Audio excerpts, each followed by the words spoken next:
మీరు ఒక అఘోరిగా మీరు శివరాత్రి రోజు మార్నింగ్ నుంచి ఈవినింగ్ వరకు ఏమేం చేస్తారు?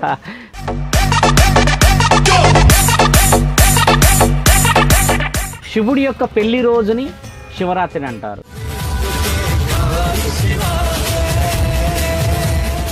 ఘనంగా పెళ్లిళ్ళు చేస్తున్నారు కదా నాకు పార్వతికి శివరాత్రి రోజు. నిజంగా వీళ్ళు చేస్తున్న పెళ్లికి విలువ ఉందా, లేదంటే వీళ్ళు హంగు హర్వాటం అనే ఒక జీవితాన్ని చూపిస్తున్నారా, అంటే డబ్బు బలం పరపతిలు చూపిస్తున్నారా? మానవులకి ఉపవాసం అనేది శాపం తల్లి. మేము రెడీ, ఎవరు వచ్చినా మాతో మాట్లాడడానికి ఈ విషయంలో రుజువులతో చూపిస్తాం. వాగర్ధాగ సంప్రోక్త వాగర్ధ ప్రతిపత్తాయ జగద్గురుతర వందే పార్వతీ పరమేశ్వరాయ. సనాతన ధర్మం అంటే దైవారాధన కాదు తల్లి, బాగా గుర్తుపెట్టుకో. సనాతన ధర్మం అంటే మన హిందూ దేవాలయాలని కాపాడడం కాదు తల్లి. సనాతన ధర్మం అంటే తల్లి తండ్రులని, అన్నాదమ్ములని, ఇంటి గడపని నమ్మిన సౌభాగ్యవతిని గెలిచిన వాడు ఖచ్చితంగా సమాజాన్ని గెలుస్తాడు, సమాజం నుంచి దేశాన్ని గెలుస్తాడు, ఆ దేశాన్ని గెలిచిన వాడే పరమాత్మని గెలుస్తాడు.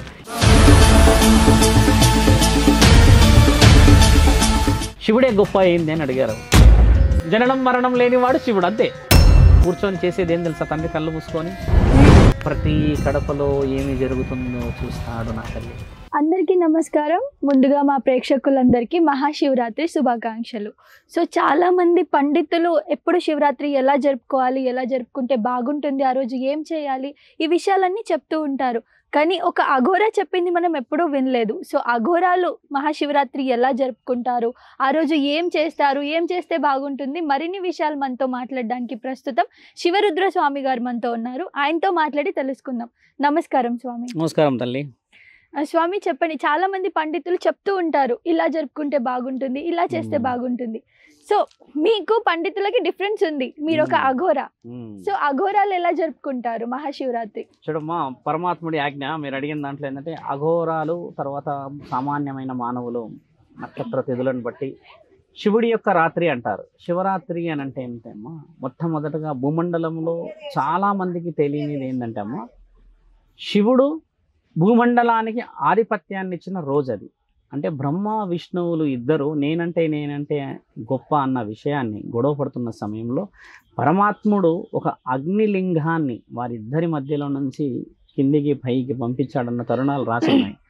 అప్పుడు ఆ అగ్నిలింగం ఎక్కడి వరకు ఉన్నది, అంతం ఎక్కడుంది, ఆరంభం ఎక్కడుందో వీరిద్దరికీ తెలీదు.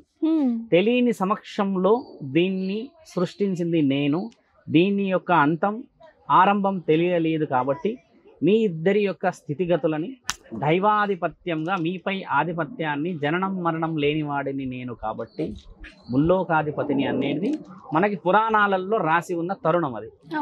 ఆ యొక్క తగువుని తీర్చినప్పుడు మీరు చాలామంది తెలుసుకోవాల్సింది ఏంటంటే, బ్రహ్మ విష్ణువుల యొక్క తగువు తీర్చిన రోజు వాళ్ళు చాలా ఆనందపడ్డారు. నిజమే కదా, పరమాత్ముడు మా ఇద్దరి యొక్క అహంకారాన్ని అణిచి మాకు దైవానికి సంబంధించిన విలువలని చెప్పి విష్ణువు యొక్క స్థితిగతులని భూమండలం పైన మార్చినందుకు బ్రహ్మ విష్ణువులు ఏం చేస్తారంటే అమ్మ, చాలా ఆనందపడి ఓహో మాకు ఒక అధికారి ఉన్నాడు ముల్లోకాధిపతి అని వాళ్ళు అంగరంగ వైభవంగా పండుగను చేస్తారమ్మా. ఎలా అంటే సర్వ దేవతలని పిలిచి పరమాత్ముడి యొక్క ఆజ్ఞని ఆయన ఎంత మెచ్చుతాడంటే అమ్మ, ఆయన చేస్తున్న ఆ తాండవాన్ని చూసి మిగతా దేవతలు కూడా ఆనందంగా ఎంతో వారి యొక్క మనోభావాలని పరమాత్ముడికి అప్పచెప్తే ఆ యొక్క తరుణాన్ని పరమాత్ముడు చెప్పుతాడు. ఇకపై మీరు చేస్తున్న ఈ పండగ రోజు పరమేశ్వరుడి యొక్క రోజు, శివరాత్రిగా రానున్న రోజుల్లో నేను కళ్యాణం చేసుకుంటున్న గడియగా భూమండలాధికారులకి, బ్రాహ్మణుల చేత, అఘోరాల చేత, సామాన్యుల చేత నేను పూజలను అందుకునే రోజు. ఆ బ్రహ్మ విష్ణువులు తగువు పడిన స్థలమే ఈరోజు మనం చూస్తున్న అరుణాచల ప్రదేశం. అరుణాచలం అని అరుణగిరి ప్రదక్షిణాలని 14 కిలోమీటర్లు తిరుగుతూ వస్తారు. 8 గిరుళ్ళు ఉంటాయని అక్కడ. ఆ యొక్క ప్రదక్షిణలు చేస్తున్న మహాపుణ్యక్షేత్రమే బ్రహ్మ విష్ణువులు తగువబడ్డ ఆ క్షణమైన అమృత గడి అది. దాని యొక్క మొట్టమొదటి పుణ్యక్షేత్రం మన భూమండలం మీద ఉన్న అరుణాచల క్షేత్రం తల్లి. ఆ తర్వాత ఒక సమయం శివుడి యొక్క పెళ్లి రోజుని శివరాత్రి అంటారు. ఒకరోజు బ్రహ్మ విష్ణువుల యొక్క గొడవని తీర్చినందుకు వాళ్ళు చేసిన పూజా విధానాన్ని మెచ్చి ఆ రోజుని పరమాత్ముడు నచ్చినందుకు ఆ యొక్క రోజుని శివరాత్రి అంటారు. శివరాత్రి అంటారు. మళ్ళీ ఈ రెండు కాకుండా మళ్ళీ ఇంకో రోజు, మూడవ రోజు మనందరం ఉపవాసం ఉండి అవును. పరమాత్ముడి కోసం ఎదురు చూస్తున్న తరుణాన్ని శివరాత్రి అని అంటాం. అవును. చూడండి, నక్షత్ర బలం, తారాబలం మీరు తీసుకున్నా అమ్మా, మానవుడు రాసుకున్న నక్షత్రాలు కానీ మానవుడు రాసుకున్న తిథులు కానీ ముహూర్తాలు కావు ఇవి. పరమాత్ముడు కాలజ్ఞానంలో రాసి పెట్టిన వాటిని మనం మళ్ళీ నెమరు వేస్తున్నాము. మీరు గత 1000 సంవత్సరాల్లో చూసుకోండి, పాత పుస్తకాలు పాత పురాణాల నుంచే కొత్తవి వచ్చాయి, కానీ వాటిని అనుసంధానం లేకుండా కొత్తవి రాలేవమ్మా. కాబట్టి ఏంటంటే మనం తెలుసుకోవాల్సింది ఏంటంటే శివుడి యొక్క రాత్రిని చేసుకోవాలి అని అంటే ఒక అఘోరాలు కానీ సామాన్య మానవులు కానీ పరమాత్ముడి యొక్క పెళ్లి రోజు అంగరంగ వైభవంగా చేసుకోవాలి. ఓకే. చాలా మంది ఉపవాసాలు ఉంటారు ఆ రోజు. అవును. ఉపవాసం అనేది పరమాత్ముడు చెప్పలేడు తల్లి, శాపం పెట్టాడు. ఏమని పెట్టాడు అని అంటే, నీవైతే ఇప్పుడు మీకు ఎవరైనా మన సమాజంలో పెళ్లి అంగరంగ వైభవంగా చేసుకుంటామమ్మా, అవును. ఆ పెళ్లిలోకి ఎవరైనా భిక్షాటనకు వస్తే సహజంగా మనం ఏం చేస్తాం, రిజెక్ట్ చేస్తాం. ఇంత పెద్ద పెళ్ళి అవుతుంది, అందరూ మంగళ వాయిద్యాలు ఉన్నాయి, అతిథులు వస్తున్నారు కదా, మీరు ఈ సమయంలో వచ్చి భిక్షాటనకి ఇంకా మేము భోజన తాంబూలాలనే స్వీకరించలేదు కదా అని అవును. చెప్పేసి రిజెక్ట్ చేస్తారమ్మా. ఇప్పుడు ఒక భిక్షాటకుడికి భోజనం పెట్టలేని ఒక పెళ్ళి ఇంతటి విలువను సంపాదిస్తుందో మీకు తెలుసు. పరమేశ్వరుడు ఏం చేస్తాడంటే ఒకరోజు వీళ్ళందరి దృష్టిని ఘనంగా పెళ్లిళ్ళు చేస్తున్నారు కదా నాకు పార్వతికి శివరాత్రి రోజు, నిజంగా వీళ్ళు చేస్తున్న పెళ్లికి విలువ ఉందా, లేదంటే వీళ్ళు హంగు హర్వాటం అనే ఒక జీవితాన్ని చూపిస్తున్నారా, అంటే డబ్బు బలం పరపతిలు చూపిస్తున్నారా, ఓకే. ఈ విషయ వివరణలో వస్తే అమ్మ, పెద్దగా పెళ్లి చేస్తున్న రోజు ఒకరోజు శివరాత్రి రోజే తండ్రి వస్తారు. కళ్యాణం అమ్మవారికి తాళి కట్టే సమయంలో వచ్చి గట్టిగా ఉత్కంఠంగా భవదీ భిక్షాందేహి అని అంటాడు. అనగానే 10 మంది పరిగెత్తుకుంటూ వచ్చి, ఏమయ్యా నీకు బుద్ధి ఉందా, పార్వతీ పరమేశ్వరుల యొక్క కళ్యాణం జరుగుతున్న సమయంలో నీవు భిక్షాటనకి వచ్చావుగా, కొద్దిసేపు అక్కడ ఉండు, అంతా అయిపోయినాక పెడుతుంటే, లేదు లేదు నాకు ఆకలి వస్తుంది, మీరు అన్నం పెట్టాలి, నేను తినాలి, ఇప్పుడు తినాల్సిందే నేను అని అంటే ఆయన గారి యొక్క ఆకలిని వ్యక్తపరుస్తూ ఉంటే వీళ్ళు ఏం చేస్తారు, అహంకారాన్ని వ్యక్తపరుస్తుంటారు. అది అయిన తర్వాత పెడతాం అంటే ఆయన భిక్షాటకు వచ్చినప్పుడు ఏమంటాడంటే, అమ్మ నీవు పెడుతున్న ఆ విగ్రహారాధనలో నువ్వు పెడుతున్న ఆ భోజనాన్ని తింటారా వాళ్ళు, ఆకలితో ఉన్నవాడు నాకు పెట్టవచ్చు కదా నీవు అని అంటే అహంకారంతో దొబ్బేస్తారు మానవులు. దొబ్బేసినప్పుడు ఆయన గారు శాపాన్ని పెడతారు. నిజంగా భోజనానికై నిజంగా ఆకలితో వచ్చిన వాడి యొక్క కడుపుని చూడకుండా విగ్రహారాధనలో మీరు చేస్తున్న ఆ పూజలో పరమాత్ముడు ఏ రోజు ఆజ్ఞ ఇయ్యలేడు. కాబట్టి ఇదే రోజు మీరు ఉపవాసం ఉండుదురుగాక, ఇకపై భూమండలం మొత్తం ఇది పాటించుడుగాక. సాక్షాత్తు పరమేశ్వరుడు కూడా ఆ రోజు మీ ఇంటికి వచ్చిన మీరు పెట్టడానికి మీ ఇంట్లో పట్టెడు మెతుకులు కూడా ఉండకూడదు. ఆ రోజు ఉండరు చూడండి ఇంట్లో ఎవరు కూడా, కేవలం పూజలు చేస్తారు అని చెప్పేసి తండ్రి ఒక పర్లాంగ్ ఒక 4 అడుగులు వెళ్ళి వెనక త్రిశూలాన్ని పట్టుకొని చూస్తాడు. ఇట్లా చూసినప్పుడు ఒక బ్రాహ్మణుడికి కనబడతాడు, వచ్చింది ముల్లోకాధిపతి అని. ఎడమకాలు ఇలా కొట్టిపోతాడు కింద. కొట్టిపోయినప్పుడు అక్కడ రాసి ఉంటుంది అనమాట. ఏమని రాసి ఉంటుందంటే, ఇదే శివుడి యొక్క రాత్రి, అభిషేకాలు పుణ్య కార్యక్రమాలు బంగారు నాణ్యాలతో నాకు అభిషేకాలు చేయడం ముఖ్యం కాదు, ఆకలితో ఉన్నవాడికి పట్టెడు అన్నం పెట్టలేని మీరు మహాభాగ్యమైన పూజలు పురస్కారాలు చేస్తే విలువ వస్తుందా? శాసనాల్లో రాసిలేదమ్మా, ఆకలితో ఉన్నవాడికి అన్నం పెట్టాలనే రాసిందే. కానీ విగ్రహారాధనలో నీవు బంగారంతోని నెయ్యితోని తర్వాత పలు పదార్థాలతో నీవు చేసుకుంటున్నావే, కానీ ఆయన లింగారాధన నీళ్ళతో చేసిన గంగార్పణమే అన్నాడే, కానీ ఇక్కడ రాసిలేదు. మానవులు తెలుసుకోవాల్సింది ఏంటమ్మా, శివరాత్రి రోజు మనం ఉపవాసం ఉంటున్నాము అని అంటే మనకు తెలియకుండానే పరమాత్ముడి యొక్క మాటని ఆయన యొక్క ఆటని మనం కళ్ళారా చూస్తున్నాం వాళ్ళం అన్నమాట. చాలామంది శివరాత్రి రోజు పుణ్యం వస్తుంది అని భిక్షాటన వచ్చిన వాళ్ళకి ఇస్తూ ఉంటారు.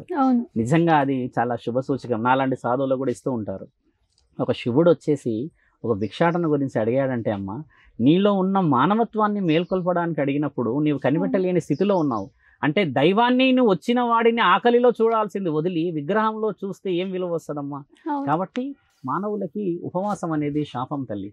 మేము రెడీ, ఎవరు వచ్చినా మాతో మాట్లాడడానికి ఈ విషయంలో రుజువులతో చూపిస్తాం. ఇంకొకటి, ఇప్పుడు మెయిన్ గా శివరాత్రి అని అంటే రాత్రి జాగారం ఉండడం, ఉపవాసం చేయడం, అభిషేకం చేయడం, మూడింటిని మెయిన్ గా పోలిస్తారు కదా స్వామి. వీటి మహత్వాలు ఏంటి? చూడండి, ఇప్పుడు అభిషేకాలు తర్వాత మీరు అన్నట్టుగా ఉపవాస కార్యక్రమాలు, పూజలు, జాగారణ చేయడానికి గల ముఖ్య కారణాలు, పరమాత్ముడు ఏ సమయంలో అయినా రావచ్చు. ఒకటి జాగరణ అనేది ఏంటంటే అమ్మ 12 గంటల వరకు పడుకోకూడదు అనడానికి గల కారణం ఏంటంటే 12 దాటితే శివుడి యొక్క రాత్రి అయిపోతుంది కదా, శివరాత్రి రోజు అయిపోతుంది కాబట్టి ఓహో శివరాత్రి రోజు ఆ రోజు వచ్చాడు పరమాత్ముడు కాబట్టి ఈ రోజు రావచ్చేమన్న ఆశతో ఎదురు చూస్తారు. ఒక విషయం. రెండో విషయం, మీరు అన్నట్టుగా అభిషేకాలు పుణ్యకర్మలు ఇవన్నీ చేయడానికి ఏంటంటమ్మో ముల్లోకాధిపతి పెళ్లి రోజు ఆ రోజు శివుడి పెళ్లి రోజు కాబట్టి నా తల్లి పార్వతీమాత అంగరంగ వైభవంగా ఆడపడిచై వస్తూ ఉంటే చూడడానికి మానవుల జన్మ ఎంత తరించిపోతుంది అంటే అమ్మ పెళ్ళిళ్ళు చాలా బలంగా చేస్తారు. శివరాత్రిని చూసిన ఆ పెళ్లి క్షణాన్ని చూసిన వాళ్ళు సౌభాగ్యవతులు నిండుగా ఉంటారు. ఎందుకంటే గౌరీమాత అంటే తల్లి నా తల్లి పార్వతీమాత.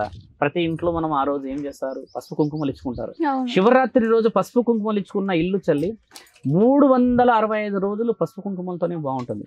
చాలా మంది ఇస్తారు. నేను చాలా మంది వచ్చినప్పుడు పసుపు కుంకుమలు ఇయ్యలమ్మా అని చెప్తూ ఉంటాను. ఎందుకంటే మీరు అన్న అభిషేకాలు ఇవన్నీ చేయడం తండ్రిని మనము ఆనందపరచడానికి చేసే అభిషేకాలు. అదే రోజు చాలామందికి భిక్షాటన చేస్తున్న వాళ్ళకి, వీధుల్లో ఉన్న వాళ్ళకమ్మా మనం ఇంట్లో వండి భోజనం పెట్టినా చాలా ప్రశాంతత. నీవు శివలింగ ఆరాధన చేసి పార్వతీ పరమేశ్వరుడు కళ్యాణం చేసిన రోజు అదే చేతులతో 100 మంది భిక్షాటకులకి, నీవు సాధువులకి కానీ ఏదైనా బ్రాహ్మణులు ఎవరైనా ఉండే స్థితిలో ఉన్న వాళ్ళకి ఇస్తే అమ్మ ఎంతటి పుణ్యం వస్తుందంటే అమ్మ నేను చెప్తున్నాను. నీవు ఒకసారి పుణ్యం చేస్తే ఒక భిక్షాటకుడికి నిజంగా ఆకలైన వాడికి నీవు 1,000,000 జన్మల పుణ్యఫలం తీసుకున్నట్టే. నిజంగా ఆకలితో ఉన్న వాడికి నువ్వు అన్నం పెడితేనే కదా పుణ్యం వచ్చేది. నీవు అంగరంగ వైభవంగా చేసుకున్న ఒక పండగలో ఎంత వృధా అవుతుంది తల్లి, అంత వృధాలో నీకు పుణ్యం వస్తుందా? డబ్బులు, తర్వాత మానసిక ఒత్తిడి, కుటుంబాల ఒత్తిడి ఇవన్నీ జరుగుతాయి.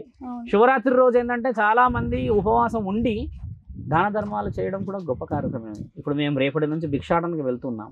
భిక్షాటనలో చాలా మంది స్వామి రండి, మాట్లాడండి, కూర్చోండి, ఇంట్లో అది ఉంది ఇది ఉంది అని అంటారు. ఏంటంటమ్మా శివుడికే తప్పలేదు భిక్షాటన అంటే దాంట్లో ఆలోచించాల్సిన మానవుడు ఏంటంటే నీ యొక్క పాపాలు, నీ యొక్క కర్మలు, నీ యొక్క స్థితిగతులు, నీ యొక్క అశాంతి, నీ యొక్క అనారోగ్యాన్ని తీసుకోవడానికి ముల్లోకాధిపతికి మాత్రమే సాధ్యం.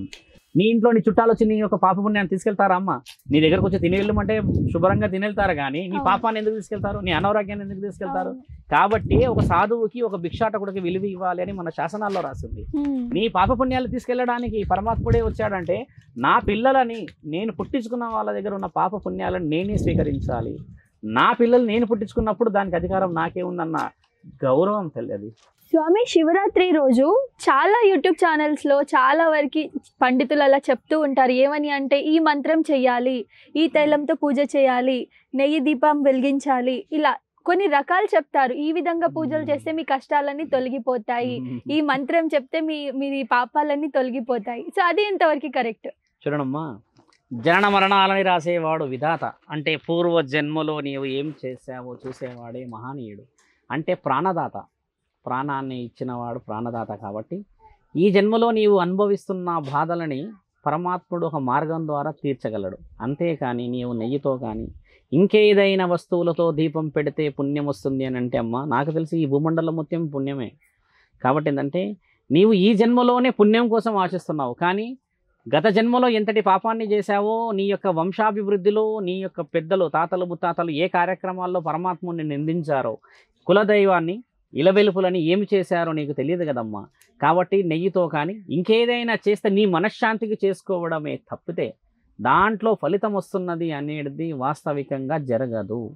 ఎందుకంటే తల్లి నీకు ఒకవేళ నెయ్యితోనే జరిగిపోయి నీ జీవితం సార్థకం జరగాలి అని ఉంటే ఒకసారి అదే నిజమైతే అమ్మ ఈ లోకంలో ఎంతమంది నెయ్యితో దీపాలు వెలిగించరు? కాబట్టి ఏంటంటే ఆలోచించాల్సింది ఏంటంటే మనస్సు అనేది అంతఃకరణ శుద్ధితో గెలిచిన వాడికి మాత్రమే మానసిక ఒత్తిడి. నీ ఆరోగ్యాన్ని నీవు గెలిచినప్పుడే పరమాత్ముడిని చేరగలవు. నీకు హంగు హరపాటంగా వేస్తున్న దుస్తుల్లో చూపించేసి మనస్సుని నువ్వు పరమాత్ముడికి అప్పచెప్పకపోతే విలువ ఎలా వస్తుందమ్మా? కాబట్టి ఏంటంటే విలువలని, విషయ వివరణని చేయాల్సింది ఏంటంటే మీరు అన్నది నిజమే. ఆ రోజు అభిషేకాలు చేసుకొని, మంత్ర ఉచ్చారణ చేసుకొని, ఇంకేదైనా చేసుకుంటే కూడా అమ్మ పుణ్యం జరుగుతుంది. అది నిజమే, నీ మనస్సుకు పుణ్యం. కానీ నీ యొక్క జన్మ యొక్క పుణ్యం పరమాత్ముడికి మాత్రమే తెలుసు. అది అనుభవించి మాత్రమే వెళ్ళాలి. అనుభవించకుండా నువ్వు ఇక్కడ మధ్యలో జంప్ చేయడానికి ఎక్కడా అవకాశాలు లేవు. పెద్ద పెద్ద పెద్ద పెద్ద వాళ్ళకే తప్పలేదమ్మా. కారణ జన్మలు అయ్యి కారణం చేసుకొని పెద్ద పెద్ద వాళ్ళు భిక్షాటన చేస్తున్న వాళ్ళు ఉన్నారు ఇక్కడ. ఇప్పుడు మనము చాలా మంది డబ్బులు సంపాదించారు, ఎన్నో చేశారు అని అనుకుంటున్నాం కదా, వాళ్ళకి చాలా ఉంది, డబ్బు ఉంది అనుకోవడం అవాస్తవికం. అది వాస్తవానికి ఏంటంటే అమ్మ వాళ్ళు ఏ జన్మలో ఏ పుణ్యం చేశారో కదా ఈ జన్మలో అనుభవిస్తున్నారు. మీకు ఇదే భూమండలంలో అమ్మ ఇక్కడే ఇప్పుడు అనుకుంటున్న ఈ భాగ్యనగరంలోనే లక్షల కోట్లు ఉండి బెడ్ మీద నుంచి లేవని పేషెంట్స్ ఉన్నారు. అలాంటి జీవితం అవసరమా తల్లి?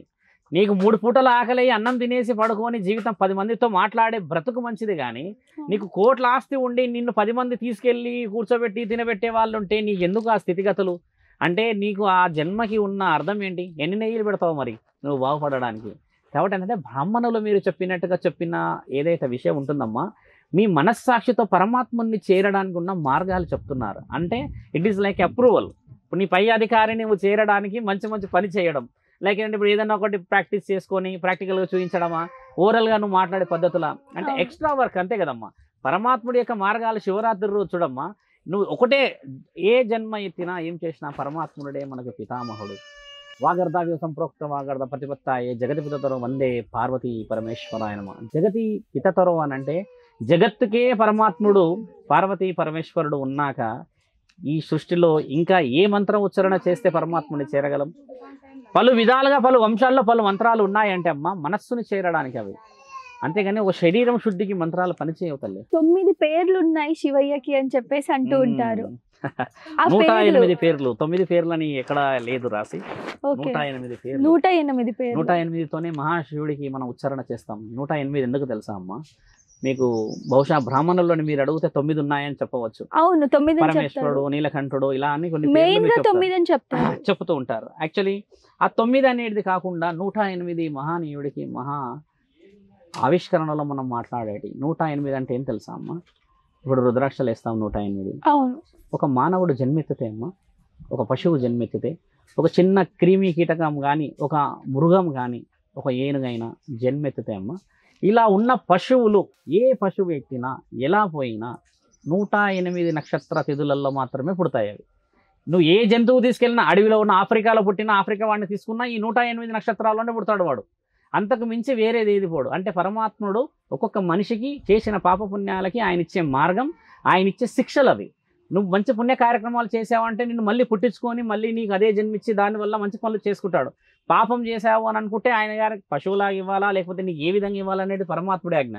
అప్పుడు పరమాత్ముడు 108 యొక్క విధులకి నక్షత్రాలకు అధిపతి కదా, మరి 9కి ఎలా అవుతాడు?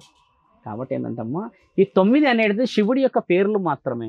శివుడికి పేర్లు 9 ఎలా ఉన్నాయి? అసలు ఆయన పేర్లు ఉన్నాయే అసలు ఈ భూమండలంలో ఎక్కడ పెట్టుకున్నాడు? ఇప్పుడు కేశవ అంటారు, కేశవుడు అంటే నారసింహుడు, కానీ శివుడిని ఎందుకంటాం మనం? కాబట్టి ఏంటంటమ్మా, ఇలా తరుణాన్ని తెలుసుకోవాలి. మీరు అడిగిన ప్రశ్నకి జవాబు ఏంటంటే కేశవుడు అని అన్నా శివుడే, కానీ కేశవుడు అని అంటే మరి అదే బ్రాహ్మణుల చేత మాట్లాడుకుంటే నారసింహుడి పేరు కదా. అయితే శివకేశవుడు అని అంటే శివుడికి కేశవుడికి ఇద్దరు గెలిచిన పేరు. అంటే శివుడు వచ్చాడు, ఇక్కడ కేశవుడు వచ్చాడు, నారసింహుడు. ఆ పేరు ఎందుకు వచ్చిందంటే అమ్మా, ప్రహ్లాదుడు మీకు తెలిసిందే కదా, ఆయన గారు ఒక మహానీయ సందర్భం వచ్చినప్పుడు ఆయనని కాపాడడానికి వస్తాడు కదా. తండ్రి యొక్క అహంకారాన్ని, ఆయన ఎక్కడి నుంచి పుడతాడు? అప్పుడు ఒక స్తంభం నుంచి పుడతాడు. అంటే నారసింహుడికి పుట్టుక లేదు తల్లి, ఆయనకు ఒక తల్లి గర్భం నుంచి రాలేడు. ఆయన ఏం చేస్తాడు? ఒక స్తంభం నుంచి అలా 2 చీల్చుకొని బయటికి వస్తాడు.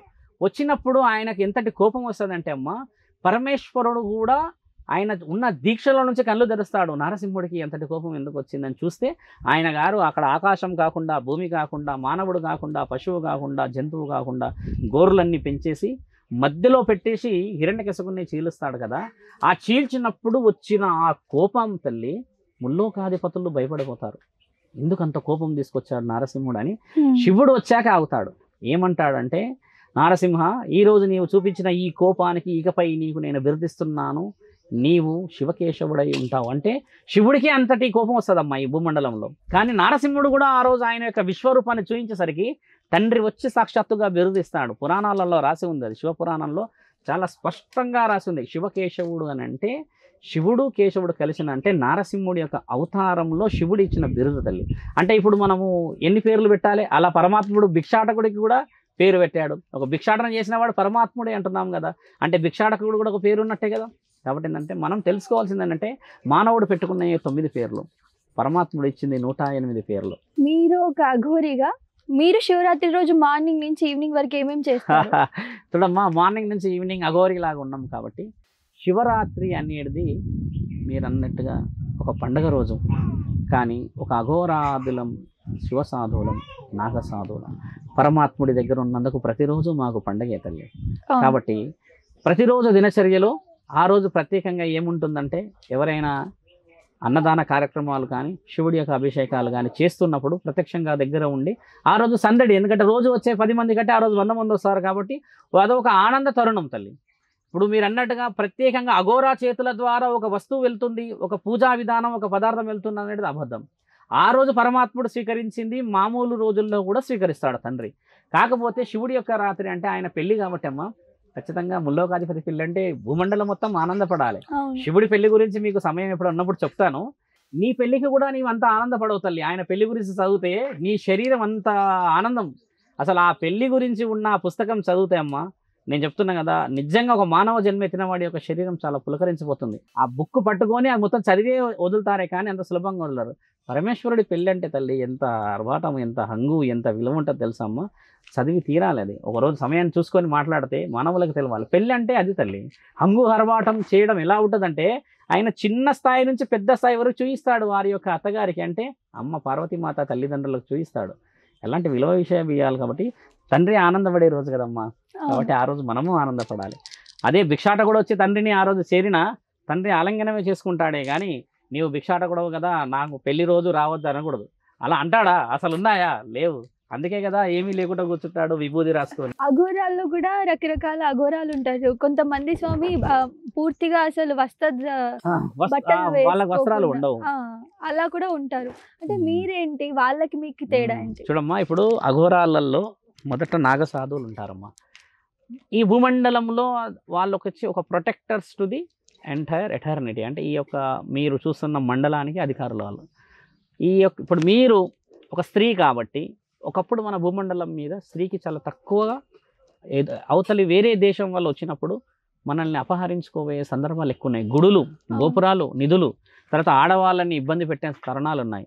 అలాంటి సమయంలో అమ్మ నాగసాధువులు మాత్రమే కాపాడారు. ఎలా కాపాడారు చూడమ్మా. నాగసాధువులు అంటే దత్తాత్రేయుడు మీకు తెలిసిన వాడే. దత్తాత్రేయుడు ఏంటంటే ఆయన గురువు, కారణజన్ముడు. ఆయన ఒక్కడప్పుడు గురువు ఉండే. ఆ గురువు ఉన్న సమయంలో ఆఫ్ఘాన్ దేశస్తులు అంటే ఆఫ్ఘనిస్తాన్ నుంచి మనపై దండయాత్ర జరిగింది. అలా 14 సార్లు దండయాత్ర జరిగి ఆడవాళ్ళని ఎంతో ఇబ్బంది పెట్టి మన యొక్క వస్తువులు తీసుకెళ్తూ ఉంటే దత్తాత్రేయుడు ఏం చేశాడు, భూమండలం మొత్తం ఒక ప్రకటన ఇచ్చాడమ్మా. నాకు శరీరం మీద ప్రాణం మీద ఆశ లేని వాళ్ళు, కేవలం పరమేశ్వరుని మాత్రమే ధ్యానించే వాళ్ళు వీరులు కావాలి, ధైర్యంతో ఉన్నవాళ్ళు అని చెప్తే అప్పుడు 500 మంది వస్తే ఆ 500 మందిని 12 సంవత్సరాల శిక్షణ ఇచ్చి అదే ఆఫ్ఘాన్ వాళ్ళపై చిత్తుగా ఓడించారమ్మా. ఒక్కటేసారి అలా 4 సార్లు ఓడించారు వాళ్ళని. 4 సార్లు ఓడించిన పురాణాల్లో రాసున్నాయి. ఒక్కసారి హరహర మహాదేవ్ అని చెప్పినప్పుడు అమ్మ 1000 గుర్రాలు కింద పడ్డాయి.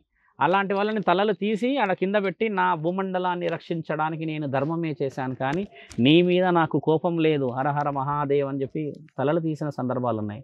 అంటే మానవుడిపై మానవుడు కోపంతో చేయలేదు, అది ధర్మరక్షణకై నీ వచ్చావు కాబట్టి నేను నా ధర్మాన్ని కాపాడడానికి పరమాత్ముడు ఇచ్చిన ఆజ్ఞని నేను నీ యొక్క తలని తీస్తున్నా. ఎందుకంటే దీంట్లోనే కదా నీకు అష్టదిగ్బంధనలు చేసే బుద్ధులు వచ్చాయి.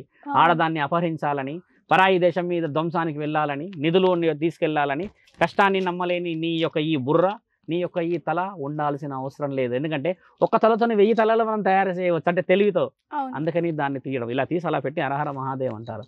వాళ్ళు నాగసాధువులమ్మ.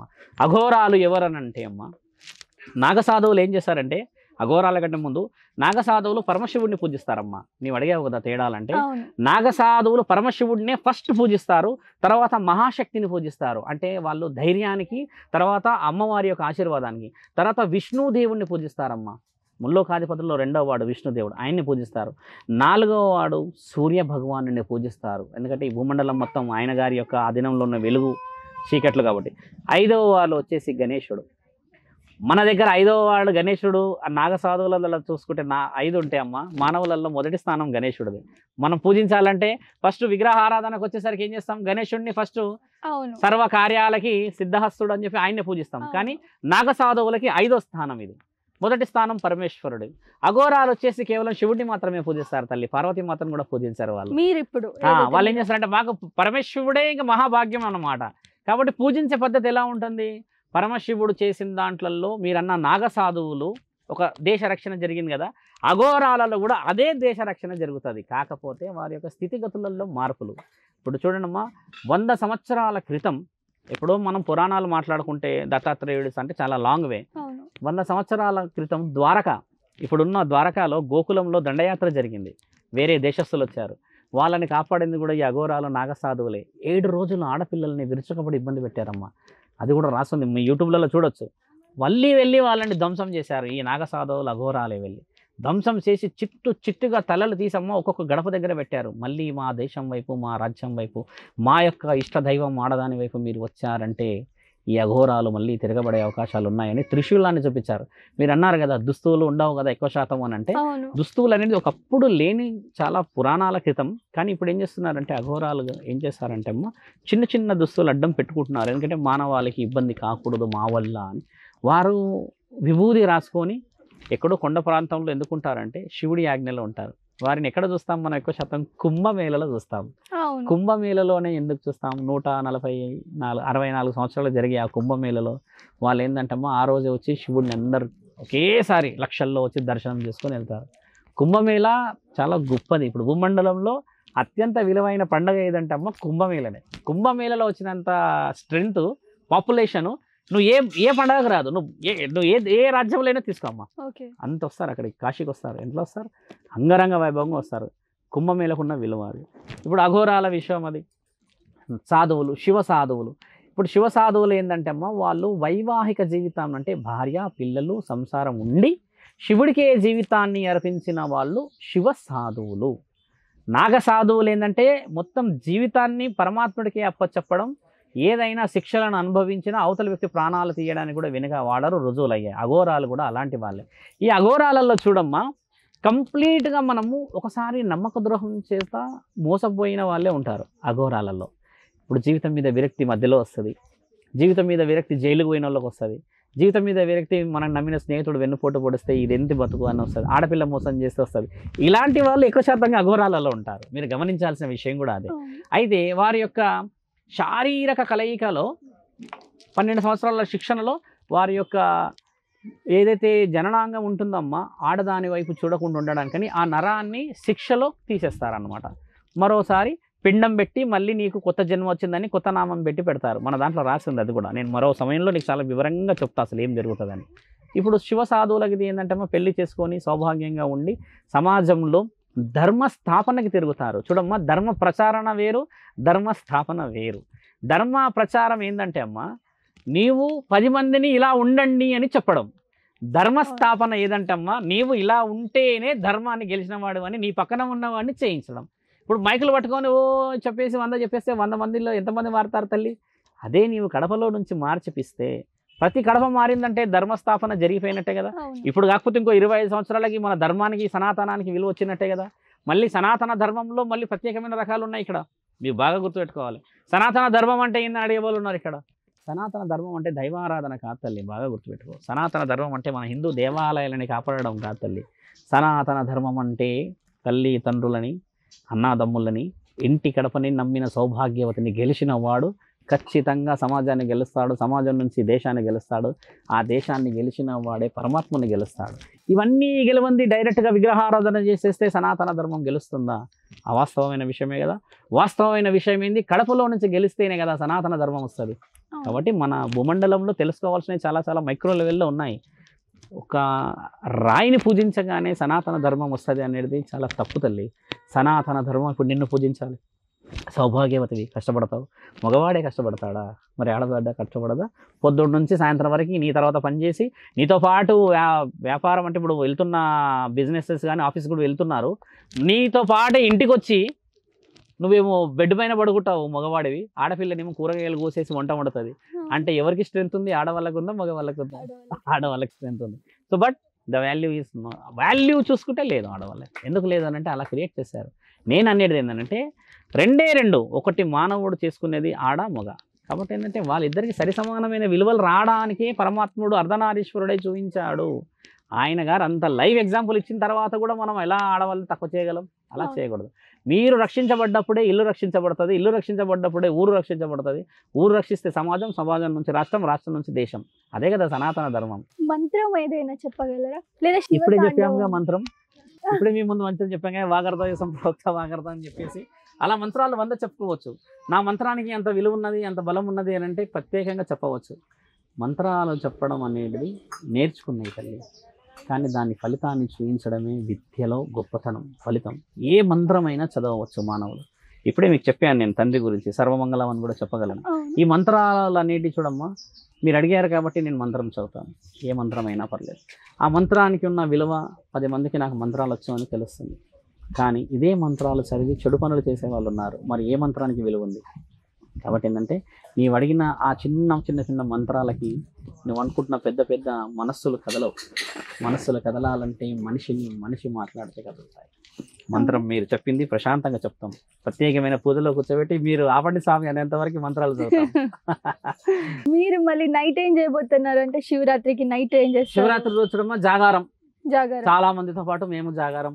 అదే స్వామి, ఇప్పుడు జాగారం అనగానే ఇప్పుడు మన యూత్ ఏం చేస్తారు, నేను ఉపవాసం ఉంటాను, నేను శివయ్యకి పెద్ద భక్తురాలి. బట్ మనం ఏం చేస్తాము, మొబైల్లో సినిమాలు చూడడము, ఏదో సమ్ ఈవెంట్స్ కి వెళ్ళడము. ఆ రోజు శివుడి యొక్క పురాణాలు అంటే నువ్వు చాలా మంచి ప్రశ్న అడిగావమ్మా. ఒకవేళ నీకు టైం ఉంటే చెప్తాను. కుబేరుడు మహానీయుడు. కుబేరుడు అంటే భూమండలంలో దేవతా స్థానంలో కుబేరుడిది శివుడి యొక్క స్థాయి నుంచి 6వ స్థాయిలో కూర్చుంటాడు. అంటే 6వ స్థలంలో కుబేరుడు కూర్చుంటాడు. కుబేరుడు అంటే ఎవడమ్మా? లక్ష్మీపై అధిపతి, అంటే చాలా డబ్బులున్న వ్యక్తి. ఆయన గారు ఒక దేశానికి రాజ్యానికి అధికారి ఉన్నప్పుడు ఏం చేస్తాడంటే అమ్మ, రాజ్యాన్ని మొత్తం భ్రష్టు పట్టిస్తాడు. మద్యానికి, ఆడవాళ్ళకి బానిసై, ఎక్కడ పడితే అక్కడ స్త్రీ లోబుడై డబ్బులు ఖర్చు పెట్టేసేసి 26 సంవత్సరాలు వచ్చిన సమయానికి సుఖవ్యాధి అంటారు. సహజంగా మనం ఇప్పుడు కొన్ని ఉన్నాయి, మనకు కూడా తెలిసినాయి మానవ జన్మలో. అలాంటి ఒక వ్యాధి వచ్చేస్తుంది ఆయన గారికి. శరీరం అంతా బొబ్బిరులు వస్తాయి, నడవలేడు, తినలేడు. ఈ 4 కిలో మొత్తం బొబ్బిరులు ఉంటే మింగలేడు, తాగలేడు. గొంతంతా మొత్తం ఆయనకు వచ్చిన ఆ వ్యాధి ఎంతటి తీవ్రంగా ఉంటుందంటే అమ్మ, కుబేరుడి యొక్క మొదటి జన్మ చెప్తున్నాం మీకు. ఆయనకు వచ్చిన ఆ స్థితిగతికి నడవలేడు తల్లి. అప్పుడు కుబేరుడి యొక్క రాజ్యం నుంచి ఆయనని బహిష్కరిస్తారు. ఏమని బహిష్కరిస్తారంటే అమ్మ, నీ యొక్క శరీరం ఈ విధంగా ఉండడం చేత వేరే వారికి కూడా వచ్చే అవకాశం ఉంది కాబట్టి రాజ్య రక్షణకై మిమ్మల్ని బహిష్కరిస్తున్నాం. ఒక రాజు, ఒక యువరాజునే బహిష్కరిస్తారు. బహిష్కరించిన తర్వాత అన్నం దొరకదు. ఆడపిల్లలు ఎవరినైతే చూశాడో వాళ్ళు వీళ్ళని అసలు చాలా చీడపురుగులా చూస్తారు, అసహ్యంగా చూస్తారు. అలా తిరుగుతూ 6 గంటల సమయానికమ్మ, మీరన్న ఇదే శివరాత్రి రోజు ఒక గుడి దగ్గరికి చేరుతాడు. గుడి దగ్గర ఏమైతే తల్లి జనరల్గా పూజలు అయినప్పుడు ప్రసాదం పెడతాంగా, ఆ ప్రసాదం పెడతారేమో అన్న ఆశకు పోతాడు. తిననీకి ఆకలి అవుతుంది, సమయం ఆరైపోయింది, నా శరీరంలో శక్తి క్షీణించిందని పోతే వాళ్ళు శివపురాణం మొత్తం చదివినాకైనా పెడతాం అనేది నియమం. అక్కడ అంత అయిపోయినాక పెడతారుగా. అది వినాలని చెప్పేసి ఇక వాళ్ళు అయిపోయేదాకా పెడతారేమో అని చెప్పేసి ఆ యొక్క గడపపై ఈయనకు రోగం ఉండడం చేత పైకి రానియరమ్మ. ఆ గుడి యొక్క మెట్ల దగ్గర ఇట్లా ఒరిగి ఉంటాడు. ఒరిగేసాలి వింటూ అలానే నిద్రపోతాడు. నిద్రపోయిన తర్వాత కాలం చేస్తాడు. కాలం చేసినప్పుడు ఆయనను వచ్చేసి పరమాత్ముడు ఏమంటాడనంటే, నీవు ఈరోజు శివపురాణం వినడం వల్ల శివుడి యొక్క ఆధీనం అంటే ఆ గుడి ప్రాంతంలో చనిపోవడం వల్ల మరో జన్మ నీకు అవకాశం ఇస్తున్నాము, నీవు మళ్ళీ పుట్టి అదే రాజ్యంలో ఆ రాజ్యాన్ని గెలవగలవా అంటే, అప్పుడు అసలు కిందికి పెట్టి, తండ్రి నా జన్మలో ఇంత అర్థం ఉన్నదని మాకు తెలియదు, మీరు తెలిసేలా చేశారు. అంటే ఒక రాజ్యాధికారిపై నీవే ఇంతటి స్థితిని చేస్తే ఊర్లో ఉన్న వాళ్ళు ఏం చేస్తారనేది తండ్రి యొక్క సారాంశం. మళ్ళీ అదే రాజ్యంలో పుట్టమ్మ, ఎన్నో సౌభాగ్యవంతమైన పనులు, గుడులు, గోపురాలు ఎన్నో చేసి అదే 26వ రోజు అదే శివరాత్రి రోజు కాలం చేస్తాడు. వాళ్ళు అదే పురాణాలు వినిపిస్తాడు, ఊరు వినిపిస్తాడు. వినిపించి ఆయన ఎంత పెద్ద రాజ్యాన్ని అధిపతి చేశాడంటే చిన్న స్థాయి నుంచి పెద్ద స్థాయి చేసి గొప్ప స్థాయికి వస్తాడు. ఆ యొక్క పరమాత్ముడి యొక్క ఆజ్ఞని చాలా గొప్పగా చేసినందుకు పరమాత్ముడు మరో జన్మలో నీ వల్ల గొప్ప గొప్ప కార్యక్రమాలు జరగాల్సిన అవసరం ప్రతి మానవుడి చేతిలో నీ యొక్క స్థితిగతులు అవసరం పడతాయి అని చెప్పేసి, ఇకపై నీవు 3వ జన్మలో కుబేరుడిపై, అపార కుబేరుడిపై నా యొక్క స్థితిగతులు దైవలోకంలో దేవతలతో సమానంగా పూజించబడతావు, 6వ స్థాయి నీది అని చెప్పేస్తారు. 6వ స్థాయి అనేది మీకు తెలుసు ఎందుకంటారు, ఏ విధంగా అంటారు. ఆ 3వ వ్యక్తిని జరిపి ఆయనను కూర్చోబెడతారు. అంటే లక్ష్మీమాత స్వరూపం పైన కుబేరుడి స్థలం. పాము ఉంటుందమ్మా లక్ష్మీమాత దగ్గర. పామును చంపేది ఏంటి? ముంగీసనే ఈయన గారి వాహనం, కుబేరుడి వాహనం. కాబట్టి బ్రాహ్మణాలు మీకు చెప్పండి ఒక మహా ఉత్తమమైన విషయం ఏంటంటే, సర్పంని చంపేది ముంగీస ఉంది కదా, ముంగీసని ఎందుకు పూజించారు గుడిలలో గోపురాల్లో అని అంటే అమ్మ, సర్పం అనేది విశ్వాసం గలదు. కాబట్టి ఏంటంటే ముంగీస ఏంటంటే సర్పం పైన విషం ఉన్నది, అది ఒకరికి మాత్రమే నమ్మగలదు, అందరినీ నమ్మలేదు. అదే సర్పం అయితే దైవాధీనంలో ఉంటుంది కదా, నమ్ముతుంది. కాబట్టి ఏంటంటే మీరన్న ప్రత్యేకత ఏంటంటే అమ్మ, ఈ పురాణాలు వినాలి ఆ రోజు, మంచి కార్యక్రమాలు వినాలి ఆ రోజు. ఆడపిల్లలు అందరూ కలిసి ఏదైనా ఆటపాటలు ఆడుకొని ఇంకేదైనా శివుడి యొక్క తరుణాలు వినాలి. యూట్యూబ్లో ఓపెన్ చేస్తే ఏం మూవీ చూస్తామో నెక్స్ట్ డే కూడా అదే మూవీ వస్తుంది కదా అందులో. ఆ రోజే శివుడి గురించి వినొచ్చుగా, శివుడి గొప్ప కార్యక్రమాలు వినవచ్చుగా. లేదంటే మీలాంటి ఒక 100 మంది కలిసి నిజంగా ఆకలితో ఉన్న వాళ్ళకి ఇవ్వచ్చు కదమ్మా. అనాథ ఆశ్రమాలు ఉన్నారు, సాధువులు ఉన్నారు, రోడ్డుపై పాపం ఎంతో విద్య తెలిసి అడుక్కుంటున్నారమ్మా, అవును. చాలా చాలా స్థితిగతుల్లో ఉన్నారు. అలాంటి వాళ్ళకి భోజనం ఇచ్చే కార్యక్రమం ఎంత తృప్తి అనిపిస్తుంది. శివరాత్రి రోజు శివుడు నిజంగానే మెచ్చిన రోజు కదా. ఆయనైతే రాయలేడు పురాణాల్లో నా పెళ్లి అంగరంగ వైభవంగా మీరు చేసి ఆకలితో ఉన్నవాడికి అన్నం పెట్టకుండా ఉండండి అని చెప్పలేడు. ఆయన్నే వచ్చి నిన్ను మేలుకొల్పాడు కదా పెళ్లి రోజే వచ్చి. నీవు ఆకలితో ఉన్నవాడికి అన్నం పెట్టని వాడివి, నీవు అన్నం గురించి తప్పించిపోవాల్సిందే, ఈ శివరాత్రి రోజే నీ ఉపవాసం ఉండాల్సిందే అని ఎడమకాలని పైకి లేపి మరి చూపించాడు కదమ్మా. కాబట్టి ఏంటంటే ఆ రోజు దైవాధీనంలో ఉండడమే శుభసూచకం తల్లి. ఏం చేస్తాం చెప్పండి శివుడి రోజు ఉండకపోతే. మంచిది. మీరు అన్నట్టుగానే ఇప్పుడు ఇక్కడే హోమం జరుగుతుంది, శుభ కళ్యాణం జరుగుతుంది, అన్నదానం కార్యక్రమం జరుగుతుంది. నెక్స్ట్ డే చాలా మంది వస్తారు, ఇక్కడికి ఎంతో మంది వస్తారు, చూస్తూ ఉంటారు. కొంతమంది శ్రీశైలానికి వెళ్తారు కుటుంబాలతో. ఇదంతా ఏంటమ్మా శివుడి యొక్క ప్రత్యేకత. ఇప్పుడు శివయ్య రూపం గురించి మనం మాట్లాడుకున్నట్లయితే జటా నుంచి మాట్లాడదాం. ఖచ్చితంగా. జటా ఎందుకు ఉంటుంది అసలు అది అడగాలి. జటా నుంచి మాట్లాడే ముందు జటా అనేది ఎందుకు ఉంటుంది? ఇప్పుడు నాలాగా కేశఖండన ఎందుకు ఉన్నది? అవును. మళ్ళీ ఇక్కడ కొప్పులో పైన గంగమ్మ తల్లి ఎందుకు ఉంటుంది? ఎందుకు ఉంటుంది? ఇప్పుడు చూడండి, జటం అనేది తండ్రి యొక్క ఏదైతే ఉంటుందో ఈ కేశఖండన, పరమాత్ముడు ఏంటంటే బాధ్యత కోసం దీన్ని వదలడు. చాలా మంది అఘోరాలు, చాలా మంది సాధువులు ఎంటికలు పెంచుతూ ఉంటే ఎందుకు పెంచుతున్నారు అంటారు. ఎందుకంటే ఈ యొక్క బాధ్యత ఇది తీసేస్తే అమ్మ యు ఆర్ ఏ ఫ్రీ, ఒక స్వాతంత్రానికి నువ్వు అలవాటు అయిపోయిన వాడు ఈ ఎంటికలు తీసేస్తే. ఇలాంటి దాంట్లోనే కొంతమంది లేని వాళ్ళు కూడా ఉన్నారు మన దైవంలో. పరమాత్ముడి గురించి అడిగాము, శివుడి గురించి కూడా చెప్తున్నా. శివుడి యొక్క ఈ ఏంటంటే అమ్మ నీ బాధలని కట్టి పెట్టేది స్థలం ఇక్కడ ఇలా చుట్టి పెడతాడు. అన్ని రింగులుగా ఉండి దాన్ని అంతా ముడిలతో పెట్టి పెడతాడు, చుట్టేసి పెడతాడు. చుట్టి నీ యొక్క కష్టాలన్నీ కొప్పులో దాస్తాడు, ఈ పైన దాచిపెడతాడు. ముఖ్యంగా శివుడు హెయిర్స్ ఆయన గారి ఎంటికలకు ఉన్న ప్రత్యేకత ఏంటంటే మానవులు చేస్తున్న తప్పులు, మానవులు చేస్తున్న ఒప్పులు, గొప్ప గొప్ప కార్యక్రమాలన్నీ చుట్టి ఇక్కడ పెడతాడు ఆయన. అందుకని ఆయన పరమాత్ముడు ఎప్పుడు కొప్పుతోనే కనబడతాడు. కేవలం నాట్యము ఏదైనా కోపం అనే తరుణంలో తప్పితే ఎక్కడ కనబడాడు. బాధ్యతలన్నీ ఇందులో బరువు కోసమని నెత్తి మీద పెడతాడు. ఎందుకంటే తెలవాలి కదా బరువు శరీరానికి, ఎక్కడో పెట్టుకోడు. ఈడే ఎందుకు పెడతాడంటే అమ్మా ఇన్ని కష్టాలు సుఖాలని నేను నెత్తి మీద పెట్టుకున్నా అంటే ఇంతటి బరువును మోస్తున్నా అని చూపించడానికి అదొక తరుణం. అందులోనే గంగామాతని పెట్టాడు. గంగామాత ఎందుకు ఉంటుంది ఆ నెత్తిలో అంటే అమ్మా గంగా తరుణం చాలా గొప్పది ఈ భూమండలంలో. మానవులు చాలామంది తెలుసుకోవాలి. శివుడు, విష్ణుదేవుడు, ఇంకేదైనా ఇతర మతస్థులు మా దేవుడు గొప్ప అనే వాళ్ళకి ఒక్కసారి గంగని ఆపి చూపెట్టమనండి భూకంపం ద్వారా. అయితే ఓ రోజు నా తల్లి పార్వతి వచ్చేసి అంటది, ఏమయ్యా ఆవిడెవరినో తెచ్చి నెత్తిలో పెట్టావే, ఇంకా ఆవిడ మొత్తం నీళ్లు అంటే గంగ శరీరం మొత్తం తడుస్తూనే ఉన్నది, ఎప్పుడు చూసినా నీకు గంగని దింపవచ్చు కదా అని అంటే అప్పుడు గంగామాత ఏమంటదంటే నాకు నెత్తిలో స్నానం ఇచ్చాడు, నీకు శరీరం మొత్తంలో స్నానం ఇచ్చాడు కదా అక్క అని అంటే అప్పుడు ఇద్దరు తల్లులు గొడవ పడతారు. నేనుంటాను అంటే శరీరం మొత్తం రావాలి, నెత్తిలోనే ఎందుకు పెట్టావు? ఈమె ఏమనుకుంటుంది, ఆమె నెత్తిలో పెట్టావంటే నాకడ గొప్పదా, నెత్తిలో ఎందుకు పెట్టావని పార్వతీమాత. ఇద్దరి గొడవని పరమాత్ముడు చాలా ఆనందంగా ఇలా చెప్తాడు. తండ్రి యొక్క చమత్కారమైన మాటలు ఇవన్నీ. పార్వతి మానవుడు కష్టాలు, ఇష్టాలు, నష్టాలు, ఆస్తులు, అంతస్తులు అన్నీ సంపాదించి అలసిపోయిన ఒక తరుణం అంటే చాలా చాలా చాలా దౌర్భాగ్యమైన స్థితి. అంటే ఇక కలియుగం అంతమవుతున్న ఆ క్షణం నేను నా మానవులు అంటే నా శరీరం నుంచి వచ్చిన ఆ అణువులు అంటే పిల్లలు, నా యొక్క రక్త మాంసాలతో పెట్టుకున్న మానవులని నేను చనిపోయేతుంటే చూడలేను, నా కన్నులు దాన్ని చూసుకోలేవు. కాబట్టి నా పైన స్థాయి గంగది. కాబట్టి నేను చేయలేని పనిని గంగ చేస్తుంది. కాబట్టి గంగామాత ద్వారా భూకంపాలు వస్తాయమ్మా. పెద్ద పెద్ద పెద్ద పెద్ద అలలు వచ్చేసి 30 సెకండ్స్లోనే మొత్తం సృష్టిని మూసేయగలదమ్మా. అందుకని నా పై స్థాయి నీకు ఎందుకుందంటే నేను నా పిల్లలని చూడలేను, అందుకని నేను కళ్ళు మూసుకొని ఉంటాను. నీవు చేయగలవు ఆ స్థాయి కాబట్టి నిన్ను పైన పెట్టాను. కానీ నాతో పాటు మంచి చెడుల మానవులను కాపాడే అధికారం నా భార్యలాగా నీకు ఉన్నది కాబట్టి శరీర భాగంలో సగం ఇచ్చాను పార్వతి అని అంటే నా తల్లిలు ఇద్దరూ కలిసి. ఎప్పుడైనా మీరు చూసారా తల్లి పార్వతీ పరమేశ్వరుడు గంగామాత నాట్యం ఆడడం? మన పురాణాలలో వాళ్ళు ముగ్గురు ఆడిన నాట్యం కూడా ఉంది. ఆ తరుణం వాళ్ళు ముగ్గురు ఆడారు. ఎక్కువ శాతంగా మనం పార్వతీ పరమేశ్వరుడు ఆడిందే చూస్తాం, కానీ ముగ్గురు ఆడిన తరుణం ఆ తరుణమే. అప్పుడు పరమేశ్వరుడు అమ్మని పైకి తీసేసుకుంటాడు.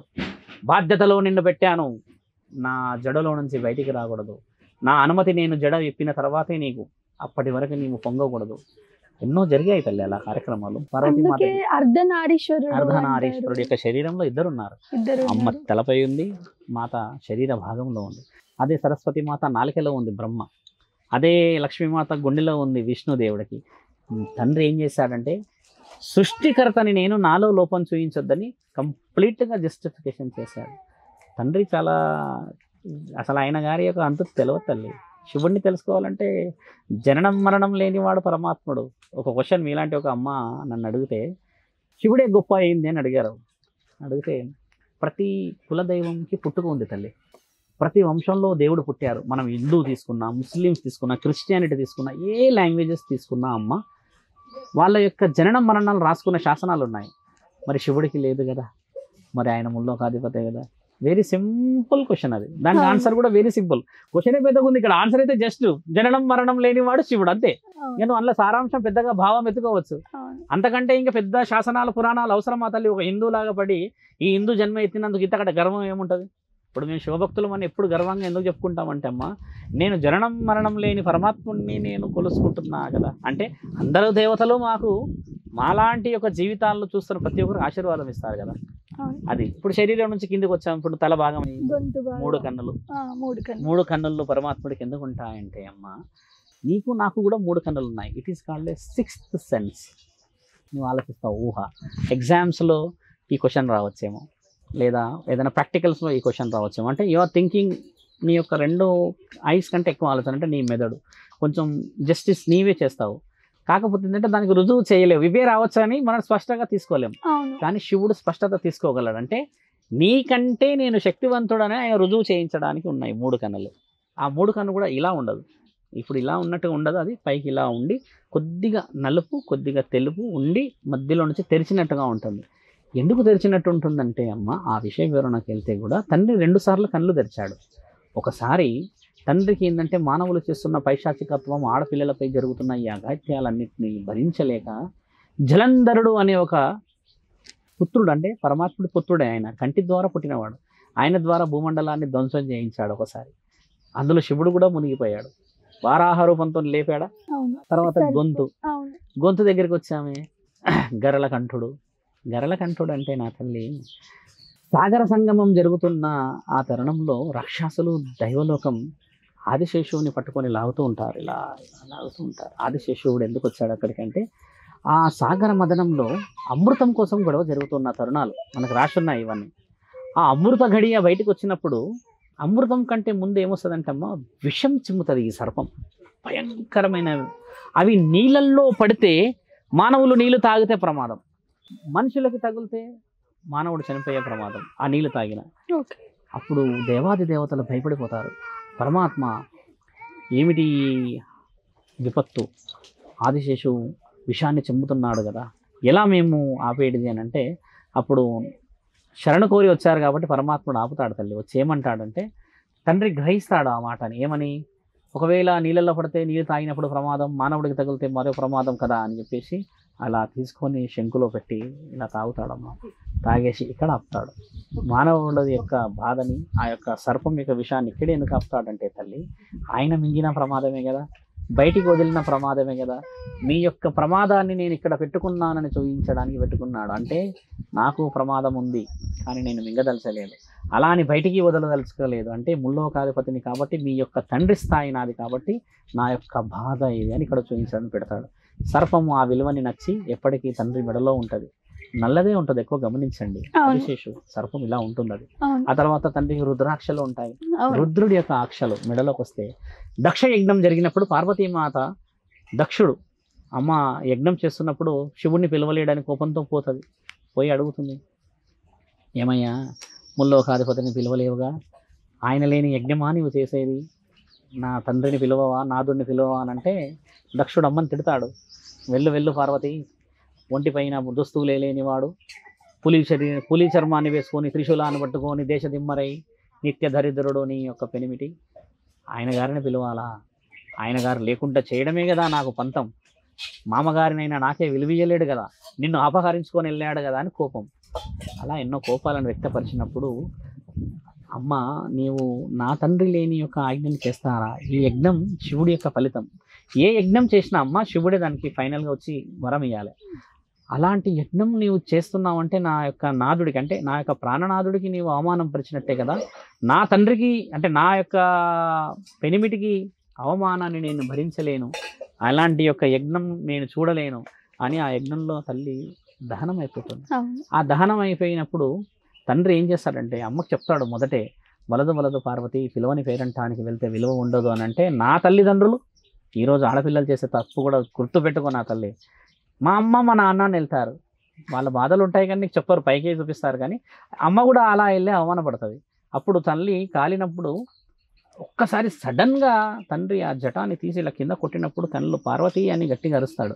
అరిచినప్పుడు పడిన కంటి యొక్క చిన్న ఏదైతే ఉంటుందమ్మా ఆయువు అంటే నీళ్లు కింద పడి వచ్చిన వృక్షమే రుద్రాక్ష. ఆ వృక్షం అనేది దానికి విలువ అది ఉన్నది.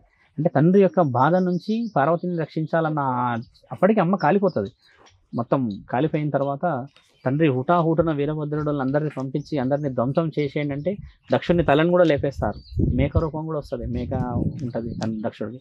తర్వాత తండ్రి వెళ్ళి అమ్మని ఇలా ఎత్తుకుంటాడు భుజం మీద. పార్వతి ఎంత పని చేస్తావు, చెప్పిన మాట వినలేదు కదా నా మాటని, ముల్లోకాధిపతిని నేను చేసేవాడిని కదా, ప్రత్యామ్నాయంగా ధ్వంసం చేసేవాడిని కదా యజ్ఞం కానికుంటే. అంటే అమ్మ మొత్తం కాలిపోయి బూడిద ఎలా ఇట్లా శరీరం ఇట్లనే ఉంటుంది, బూడిద అట్ట కట్టినట్టు.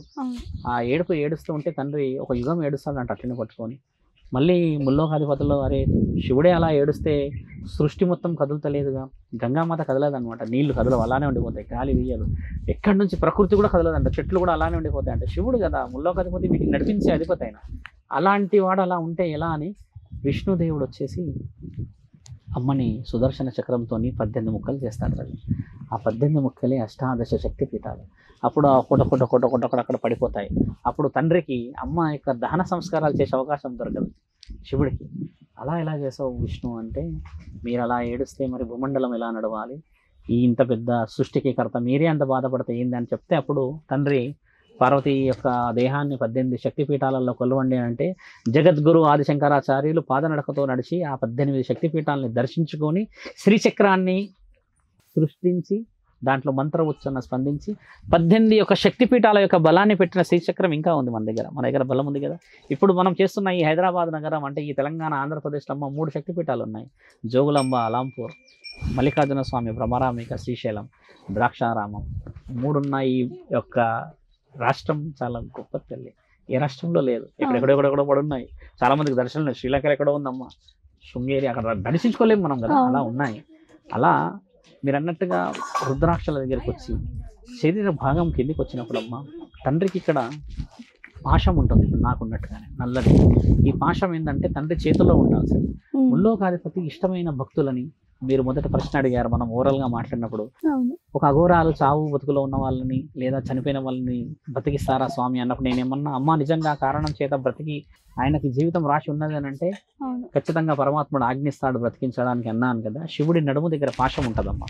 ఆ నడుము దగ్గర పాశం ఉండి కిందికి వచ్చినప్పుడు పులి చర్మం ఉంటుంది.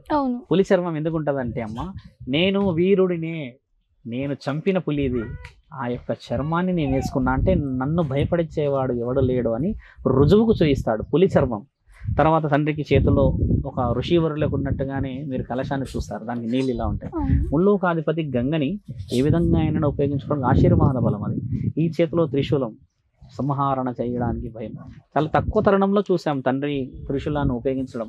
ఆయన ఉపయోగించడం అనేది కాదు, ఆయన మాటే చాలా పవర్ఫుల్. పెద్ద మంచి మంచి వ్యక్తులు కూర్చోబెట్టేస్తాడు కదా, అందరికీ అన్ని ఇచ్చేసాడు. నీ కులదైవం ఇచ్చాడు, ఇలవ ఇప్పించాడు, పక్కనే స్నేహితులు ఇచ్చాడు, అన్ని ఇచ్చేసాడు. ఇంకా ఆయన ఇచ్చేసింది కూర్చొని ఇలా పెట్టుకొని ఏం చేస్తాడు తెలుసా అమ్మ, ఇలా కూర్చుంటాడు. ఇంకా ఇలా కూర్చొని చేసేది ఏం తెలుసా, తండ్రి కళ్ళు మూసుకొని ప్రతి కడపలో ఏమి జరుగుతుందో చూస్తాడు. నా తల్లి కళ్ళు మూసుకునేది శివుడు, అందుకే కళ్ళు ఇలా మూసుకొని ఎప్పుడు కూడా ఇలానే ఎందుకుంటాడంటే ప్రతి కడపలో ఆయన చెవు పోయి ఏమి జరుగుతుందో వింటాడు అనమాట. ఆ అంతరార్థం బ్రాహ్మణులు కూడా చెప్పలేరు, కావాలంటే అడిగి తెలుసుకోండి. ఎందుకంటే విషయ వివరణ పరమాత్మని మీరు ఇంత చక్కగా అడిగారుగా.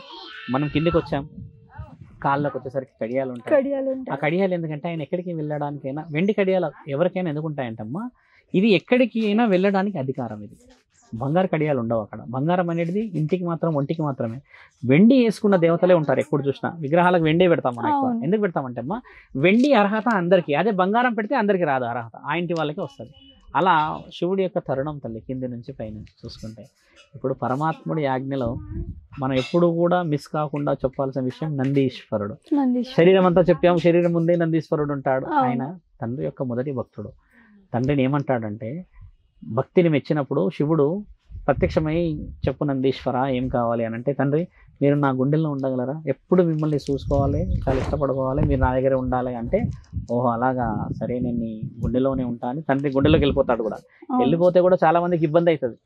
ఎక్కడ పోయాడు పరమేశ్వరుడు అని ఎతికితే నంది గుండెలో ఉన్నాడు అని తెలుసుకొని మళ్ళీ నందిని ప్రాధేయపడితే అప్పుడు తండ్రికి నందికి ఇద్దరి మధ్యలో ఒక కమ్యూనికేషన్ వస్తుంది. తండ్రి అడుగుతాడు ఏం చేయాలి నన్ను తీసుకెళ్తున్నారుగా అంటే, నేను మిమ్మల్ని చూడాలి, నాకు ఇచ్చిన వరం వెనక్కి తీసుకోకూడదు అని అంటే, ఇకపై నీవు నన్ను ప్రత్యక్షంగా ఉండి మొట్టమొదట ఉదయాన్నే లేవగానే నీవే నన్ను చూస్తావు, నేనే నిన్ను చూస్తాను నంది, ఇకపై నీ ముందు స్థానం, నీ ముందు నా స్థానం అని చెప్పిన ఒక అమృత ఘడియ అది. నందీశ్వరుడికి మనం చెవుల్లో చెప్తాం ఎడమ వైపు అని చెప్పడం విలువైందంటే, శివుడితో పాటే ఆయనని కూడా కులవబడుతున్న తరుణాలేవి. చాలా బాగా చెప్పారు నిజంగా. అండ్ మీకు కూడా మహాశివరాత్రి శుభాకాంక్షలు స్వామి గారు. సో మీ నోటి నుంచి మా ప్రేక్షకులకి ఫైనలీ. ధర్మాన్ని రక్షించడానికి పరమాత్ముడి శివరాత్రి ఈరోజు 8వ తారీఖు జరుగుతూ ఉంది, ఈ శుక్రవారం కాబట్టి. సౌభాగ్యవతులు ఇంట్లో ఉన్న కుటుంబాలందరూ కలిసి ఆ రోజు పసుపు కుంకుమ కార్యక్రమాలు ఇచ్చుకొని నలుగురిని పిలిచి ఆ రోజు పండుగ చేసుకొని, ఉపవాస దీక్షలు మీరు నిజంగా పెట్టుకొని ఉంటే అంతఃకరణ శుద్ధితో నిజంగా ఆకలితో ఉన్నవాడికి మీరు అందరూ ముందుకు వెళ్ళి శివుడి యొక్క రోజుని మహా ఉత్తమమైన రోజు జరుపుకోవాలని కోరుతున్నాం. ఈరోజు ఈ అవకాశాన్ని ఇచ్చినందుకు, మీ అందరికీ శివుడి గురించి చెప్పినందుకు మాకు ఎంతో ఆనందంగా ఉన్న ఈ క్షణాన్ని సర్వజనం ఎప్పుడూ రక్షించబడాలని ఆ పరమాత్ముడి ఆజ్ఞలో కోరుకుంటున్నాం. సర్వే జనా సుఖినో భవంతు.